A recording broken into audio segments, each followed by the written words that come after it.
O Salão Imobiliário de Portugal, considerado o mais importante evento do setor do nosso país, decorreu este ano em paralelo com o Salão Intercasa, numa parceria que justificou o alargamento dos habituais 4 dias de feira para 6.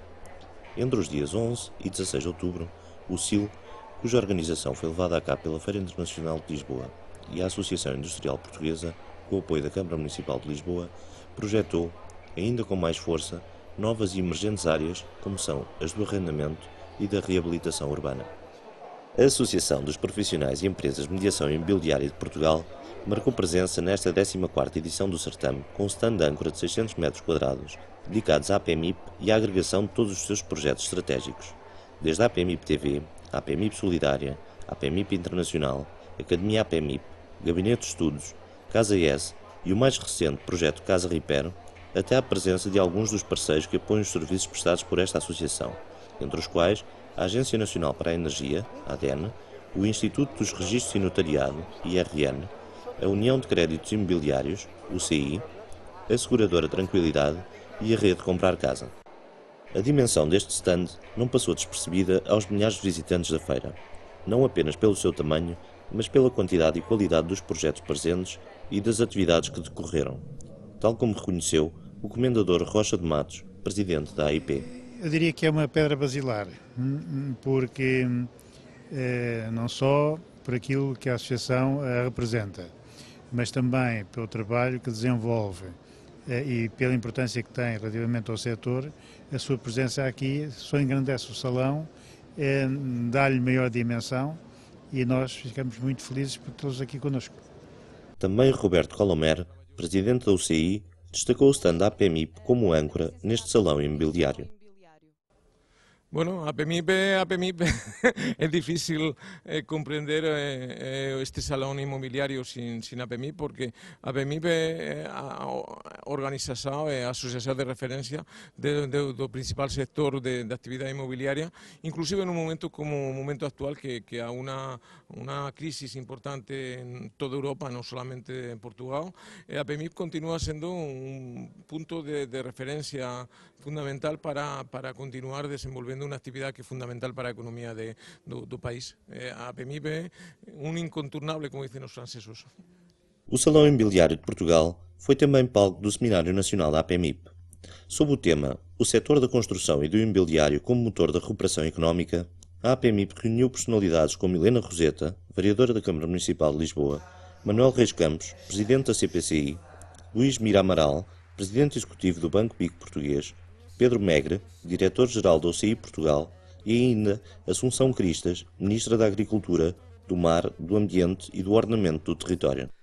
Vítor Patacas, vice-presidente da APMIP, proferiu o discurso de boas-vindas ao painel de oradores e aos presentes, aproveitando para dar a conhecer o evento que se realiza em novembro e dezembro deste ano, o December Business Meetings, que decorrerá em Lisboa e mobiliza centenas de profissionais do setor imobiliário de todo o mundo. Seguiu-se Helena Roseta, vereadora da Câmara Municipal de Lisboa, que apresentou um conjunto de propostas relacionadas com a reabilitação urbana e arrendamento, alertando para a necessidade de uma reorganização administrativa das cidades e para as alterações ao Plano Diretor Municipal em aprovação na Assembleia Municipal. Para a vereadora, com o pelour da habitação, as novas propostas abarcam a delimitação da área de reabilitação urbana e das áreas de reabilitação sistemática, novos planos de reabilitação e salvaguarda, inspeções técnicas e incentivos à reabilitação de obras particulares, guia verde para o licenciamento, programa de obras convencionadas, fogos para realojamento temporário e dinamização do mercado de arrendamento acessível. Helena Roseta salientou ainda a importância da isenção de IMI e IMT para prédios reabilitados entre 2008 e 2020 e dos objetivos do Programa de Intervenção Estratégica do Património Habitacional Municipal. Mas neste programa Reabilita Primeiro, Pague Depois, o pagamento à Câmara é diferido. Portanto, há um prazo para fazer a reabilitação, há um prazo para colocar no mercado, há um contrato que se estabelece com estas condições. O pagamento à Câmara faz no fim da colocação no mercado, ajustado naturalmente da taxa de remuneração. Nós pensamos que isto poderá ser interessante. Nós temos prédios, nós precisamos que eles sejam reabilitados, a cidade precisa que eles sejam reabilitados. Manuel Reis Campos seguiu-se no painel dos oradores e esclareceu como os interesses da procura marcam o ritmo da construção, especialmente num quadro económico bastante complicado.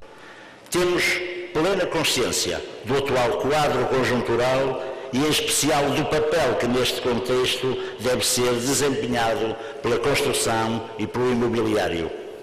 O setor enfrenta transformações profundas. Não está só em causa a nossa capacidade de inovar, de assegurar níveis mais elevados de produtividade, mas, sobretudo, a necessidade de adotar um novo posicionamento perante a procura que nos é dirigida. O presidente da CPCI chamou ainda a atenção para a ausência de um Plano Nacional de Habitação em Portugal, responsabilizando os sucessivos governos pelo período de estagnação que o setor da construção e do imobiliário agora vive. Em Portugal há muito que não existe um Plano Nacional de Habitação. A pouca importância que tem sido atribuída pelos sucessivos governos a esta área é bem evidenciada pela inexistência nos últimos anos de um Ministério ou de uma Secretaria de Estado que a tutela. Torna-se urgente tomar medidas para pôr fim à situação paradoxal deste mercado, pois se por um lado há dificuldade de escoamento do estoque de fogos novos, sobretudo nas periferias, por outro lado faltam 60 ou 70 mil habitações para o mercado de arrendamento. E neste âmbito o Governo, a banca e os proprietários assumem um papel fundamental. Mira Amaral também não poupou críticas às práticas políticas passadas, que, no seu entender, foram responsáveis pelo excessivo endividamento do presente. E, portanto, ninguém chamou a atenção que nenhuma economia suporta este aumento de taxas do consumo público e consumo privado se ao lado da oferta, da produção e da produtividade da economia responder. Foi isso que se passou e, portanto, nós gerámos um déficit público cada vez maior. Esse déficit público acumulado dá a dívida pública que temos hoje, que é mais de 100% do produto. Gerámos déficits externos, quase 10% do produto, que dão a dívida externa líquida, que já é mais de 100% do produto. E esse déficit externo de quase 10% do produto significa o quê? Que nós, em média, consumimos mais de 10% daquilo que produzimos. O presidente executivo do Banco BIC português deixou claro que para recuperar e conseguir obter financiamento próprio para a economia é preciso apostar na reabilitação urbana. Coisas elementares a funcionar de forma que os mercados funcionem. Isto tem a ver com o enquadramento fiscal, tem a ver com o enquadramento jurídico. E, portanto, eu dir-vos-ia que no vosso setor, o que eu acho que é realista neste momento pensarmos é na reabilitação urbana e no mercado do arrendamento. Até por uma razão económica muito simples. O país, em alguns casos, tem estoque de capital instalado, tem casas a mais, tem já coisas a mais, portanto não faz sentido estar a investir em novas coisas, o que faz sentido é recuperar o estoque existente. E, portanto, tudo o que é reabilitação urbana e tudo o que é pôr o mercado de arrendamento a funcionar, obviamente faz todo o sentido num quadro económico em que não há mais dinheiro para investir, mas que urge recuperar e não deixar de degradar aquilo que existe.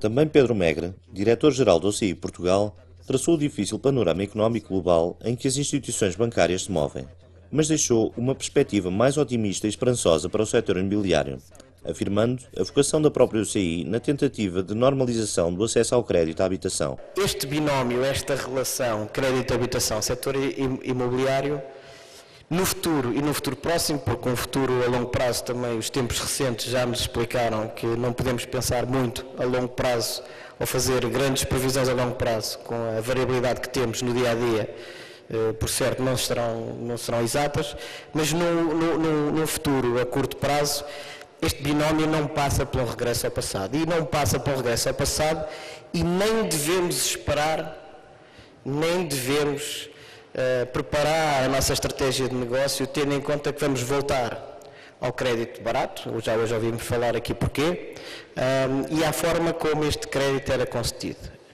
No entanto, tudo se pode reinventar e podemos, com alguma coragem, fazer algo para que este binómio possa, de alguma forma, ajudar este setor. O setor imobiliário vai ter que se adaptar a esta nova realidade. Não vale a pena pensar que fazer como sempre fizemos e esperar que melhor não vai acontecer. Portanto, tem que haver aqui uma adaptação. O Gabinete de Estudos da APMIP apresentou as dinâmicas imobiliárias de 2011, na vertente das permutas, transações e dações em pagamento, seguindo-se de uma intervenção de Flávio Amari, vice-presidente do Secov São Paulo, que destacou a esperança e o crescimento do mercado imobiliário em todo o Brasil, promovendo e estimulando a criação de parcerias entre países de língua oficial portuguesa. No encerramento da sessão, antecedendo o discurso da ministra Assunção Cristas, o presidente da APMIP, Luís Lima, colocou a tónica, uma vez mais, na urgência do relançamento do mercado de arrendamento, sem o qual não haverá reabilitação, e na defesa de uma justiça fiscal, pela adoção de uma taxa liberatória sobre os rendimentos a obter neste mercado. Sem condições que garantam aos proprietários e possíveis investidores avançarem com segurança e confiança neste mercado de arrendamento, não haverá reabilitação. Não haverá crescimento por esta via, nem se estancará o desemprego neste setor, nem haverá condições para que facilitem uma maior mobilidade das pessoas em idade ativa. A ministra do Ordenamento do Território, Assunção Cristas, reconheceu que a reabilitação urbana e o arrendamento são matérias conexas que dialogam entre si e que de pouco valem uma sem a outra, reconhecendo que o Governo está empenhado em reativar o setor por esta via. Eu tenho a dizer-vos que o Governo está muito empenhado em fazê-lo e uma delas já o fez. Nós sabemos que há uma parte do enquadramento legislativo que depende seguramente de nós, que depende também da nossa capacidade para interagirmos com o setor e acolhermos as preocupações e as sugestões que ele nos dá. E esse trabalho tem vindo a ser feito.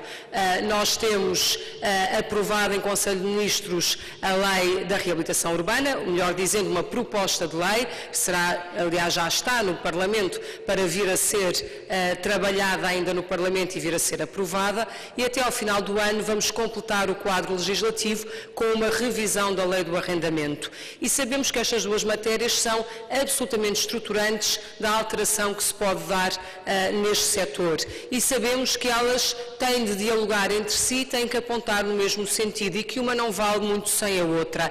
Justificando o desfazamento de calendário na apreciação destas duas matérias, com a necessidade de cumprir as datas acordadas com a Troika, Assunção Cristas aproveitou o seminário para eleger 3 questões principais no dossiê para a dinamização do mercado de reabilitação através do arrendamento urbano. A agilização dos processos de despejo por incumprimento de contrato, o problema das rendas antigas e o enquadramento fiscal que deverá incidir sobre os rendimentos obtidos em arrendamento. Sobre este último ponto, a ministra referiu que o entendimento com a Troika poderá tornar difícil tudo o que esteja relacionado com a redução de impostos. Ainda assim, Assunção Cristas não fechou todas as portas, deixando claro que a adoção de soluções fiscais tem que resultar na entrada de um maior volume de receitas. E este pilar do enquadramento fiscal é talvez dos mais difíceis de resolver neste momento. E vou-vos explicar porquê, muito rapidamente. Porque nós temos um memorando de entendimento onde está absolutamente bloqueado tudo o que seja baixar impostos. E, portanto, eu acho que temos de ser capazes de encontrar soluções possíveis neste contexto, temos de ser capazes de encontrar soluções que nós consigamos justificar que, na verdade, se tem uma aparência de baixa de impostos, podem ter uma consequência de aumento da arrecadação da receita fiscal, mas devo dizer que esta é uma matéria particularmente difícil de negociar e de encontrar uma solução e, porventura, a resposta pode ter de ser uma resposta faseada. No final do seminário, o presidente da APMIP, Luís Lima, convidou a ministra do Ordenamento do Território a conhecer o stand da APMIP e os seus projetos estratégicos. Assunção Cristas mostrou-se agradavelmente surpreendida pela dimensão e alcance desta associação, atribuindo especial destaque à força que a APMIP tem feito na procura e na captação de investimento estrangeiro. Este programa tem o apoio de Casa IS, o portal imobiliário de Portugal.